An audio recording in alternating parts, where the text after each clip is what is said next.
உங்கள் மீட்டிங்கை பார்க்குறவங்க எல்லாருமே அப்படியா அண்ணன் சினிமாவில் நடிக்கிற மாதிரியே இருக்குது.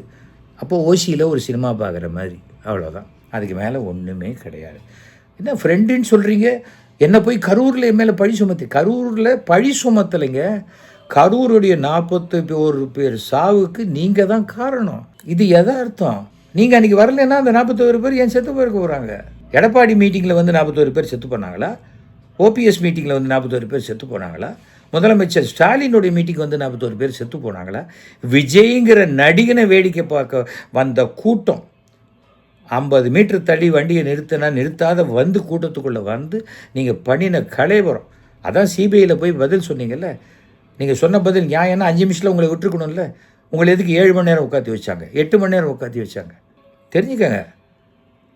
நான் வந்து உங்களோட அளவுக்கு பணம் 200 கோடி 250 கோடி பணம் வாங்காத நடிகனாக நான் இருக்கலாம். ஆனால் நானும் ஒரு நடிகன். 17 முறை வாழ்நாள் சாதனையாளர் பெற்றவன், 600 அனாதை பிணங்களை அடக்கம் செய்தவன், 53 தடவை ரத்த தானம் செஞ்சுவேன். இதில் நீங்கள் என்ன பண்ணியிருக்கீங்க எனக்கு சொல்லுங்கள். அப்போ நீங்கள் பெரிய ஆளா, நான் பெரிய ஆளா?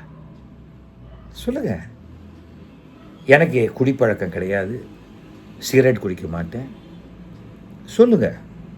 ஃபஸ்ட்டு ஒழுக்கம் எல்லாமே முக்கியம் ஒரு அரசியலில் வர்றதுக்கு, புரியுதா?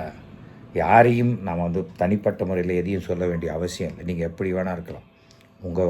உங்கள் பணம், உங்கள் வாழ்க்கை எப்படி வேணால் இருக்கலாம். என்ன கொஞ்சம் உங்களுடைய இதில் வந்து 5 நிமிஷம் பேசுனீங்க, 10-15 நிமிஷம் பேசுனீங்க. இப்போ மாபெரும் பெரிய இதுவோ கிட்டத்தட்ட 45 மினிட்ஸ் வரைக்கும் பேசியிருக்கீங்கன்னு நினைக்கிறேன்.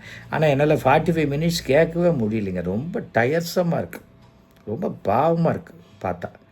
அது இந்த மாடு புல்லுக்கட்டு ஸ்டைல் அப்படிங்கிறதுலாம் பார்த்தா பேரன் வந்து இதோட நல்லா பண்ணுவோம், ஜாலியாக பண்ணுவோம். அது இன்னும் நல்லா சிரிப்பு வரும். யதார்த்தத்தை புரிஞ்சுக்காங்க. இன்னும் நிறைய டைம் இருக்குது. நீங்கள் 4 தொகுதியில் நிற்கிறீங்களா, 5 தொகுதியில் நிற்கிறீங்களா, இல்லை 234 தொகுதியில் நானே நிற்கிற மாதிரி நினச்சிக்கோங்க, அதனால் நான் நிற்கலை அப்படின்னு சொல்ல போகிறீங்களா? எல்லாமே இப்போ தெரிஞ்சிடும்.